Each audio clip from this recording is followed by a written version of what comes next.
I was 16 when my dad told me I was getting married, not when I turned 18, not after college, that week, to a man twice my age. He told me this with a calm, deliberate certainty, as if he were discussing a change in the weather. He sat across from me at the dining room table, a place where we'd always eaten dinner in silence. He said and delivered my fate in a single, cold sentence that stole my future right out from under me. So I did the only thing I could think of. I ran. I am the narrator, a girl from a small, conservative town in rural Texas. My entire life had been defined by my father's strict rules, his rigid beliefs about family honor, and his conviction that a woman's worth was measured by her obedience and her ability to serve a man. I was raised in a world where my dreams felt like a betrayal. While other girls my age were worrying about prom and college applications, I was dreaming of freedom, a simple life where I could be my own person, a life where I could have a career, where I could choose my own path. I should have known the way he talked about daughters being a burden. It wasn't just words. It was a promise of my future, a future where I was nothing more than a transaction, a piece of property to be exchanged. I carried this dread like a stone in my gut, a silent, festering fear that I was not a person to my father, but an asset. The weight of his expectations, the suffocating pressure to be the perfect, obedient daughter,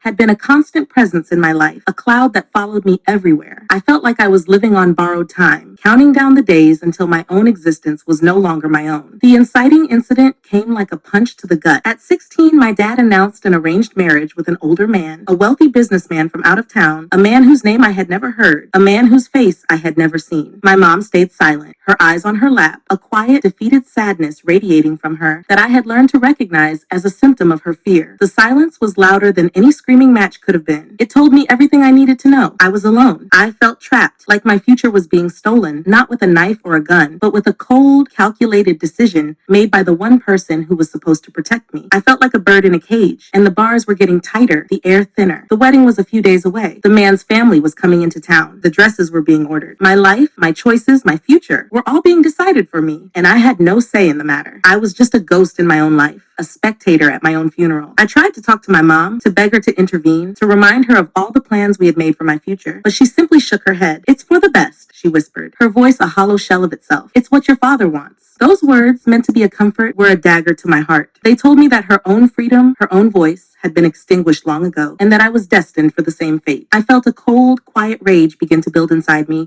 a fire I had never felt before, a rebellion against the life that was being forced upon me. The first twist came in the form of a quiet, desperate plea to the one person I thought I could trust outside of my family, my best friend, Sarah. I sat on her bed, a girl who knew nothing but freedom, and I told her everything. Her eyes widened, a look of sheer disbelief on her face that reflected the horror I felt inside. She didn't hesitate. She told me to go to the police, to go to CPS, to tell them that my father was trying to sell me into marriage. The suggestion felt alien, terrifying. The thought of exposing my family, of bringing shame to our name, was a paralyzing fear I had been raised with. I was scared of ruining my family's reputation, of being disowned, of becoming a pariah in our small town. I hesitated. My heart was pounding, a frantic drum against my ribs. Was I a coward if I didn't run? Was I a monster if I did? The guilt of betraying my family warred with the primal need to save myself. It was a moral and emotional conflict so intense it made me feel sick, a turmoil so deep it felt like it would tear me apart from the inside out. But the silence from my mother, the cold, vacant look in my father's eyes, reminded me that my family had already betrayed me. The lie had already been exposed. The only question was whether I had the courage to tell the truth. The second twist pushed me over the edge. The wedding preparations had begun. I was being fitted for a dress,